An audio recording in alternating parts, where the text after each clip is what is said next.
Hi, this is Roger. Thanks for dropping by. Does this look like orchids? No. But I've made the mistake, I'll say, of mentioning food in some of my videos. And I've had quite a few people saying, you ought to show your cooking. Well, it's not a cooking channel, it's basically an orchid channel. But this is some of the ways that I cook in bulk. So this is a nice curry. I haven't tasted, actually I have tasted it because I licked the stirrer. It's quite hot. I like hot curries. But basically, without showing it all, because it would be tedious, what happens is I use up vegetables that have I've bought for another reason for different types of meals, which I do. I don't always cook this way. And basically I had some potatoes and some carrots left over from other types of meals. So those were chopped up and pre-cooked, you know, just boiling water and cook potatoes and carrots. And then just put to one side, drained and left to sort of steam off a bit. And then I get my wok out, chopped up some onions. I like quite finely chopped onions. I don't like great big chunks of onions in my food, but I like to still know they're there. So medium to fine chopped onions. They went in the wok with some extra virgin olive oil and cooked to the point of browning. I follow the Jamie Oliver principle that it's not burnt, it's flavour. But I don't like burnt onions, I like browned onions. And then chuck the vegetables in, chuck the curry sauces in, which are bought. I can't be doing with all the ingredients to make a curry from scratch. They're expensive and it's a bit hit and miss, whereas the pre-bought shop-made sauces come out the same every time, so I know what I'm doing. And in there went a hot tikka, a medium tikka and a madras. So that's the basic sauce that went in. Yeah, give that a good stir and basically put it to one side. And then I got my fresh chicken pieces, chopped them up into reasonable sized chunks, not too small because the cooking process would make them dry, and not too big that they don't cook through. And then in a separate pan, red hot, and I mean hot, like smoking hot, I put the chicken in. And what I do is I put it in, spread it out very quickly so that each piece is touching the pan, and then leave it for a bit until it browns. And then stir it around and make sure each piece is turned over and brown the other side.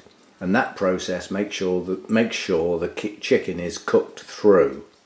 And then that gets piled in. And I usually add sweet corn and peas to get some extra vegetables in there. But as you can see, it was getting a bit full. So I used up what sweet corn I had left, and I haven't got that many peas left, and my daughter's coming round for the weekend. We'll probably have a nice roast dinner, and she loves peas, so I've got to make sure I've got enough left for that. And then that just gets put on to simmer to make sure the flavour of the sauces gets into all the elements. And then that just basically gets put in portions to go in the freezer, leaving one for me now, and with some nice basmati rice. So that'll be my tea for tonight when it's eventually ready. And there's something about curry, once you smell it you want some now, but I've got to be patient. I've got to leave this long enough for the flavours to sink into the elements, and then I'll portion it up, leave it to get cold, and then what I can get in the freezer, because obviously it's liquid at that form, so I can only put those portions in the freezer. And then what doesn't go in the freezer tonight will go in the fridge, and then tomorrow, when the ones that I put in the freezer are actually frozen solid, I can put those that are in the fridge in on top of those and freeze those down as well. And this cauldron full will probably make 8 or 9 portions. And the cost of the ingredients that went in is about £10. Do the maths. This is a very, very cheap way of cooking and eating. that tells me it's been simmering long enough. That's my timer. And apparently all good chefs have some wine while they're cooking. Well, I'm not necessarily a good chef, but I have some methodologies that work. So that's the sort of thing I do to get lots of freezer portions. I do this with chili con carne as well. I do it with spaghetti bolognese, same sort of principle. Big cauldron full, portion it up, get it in the freezer.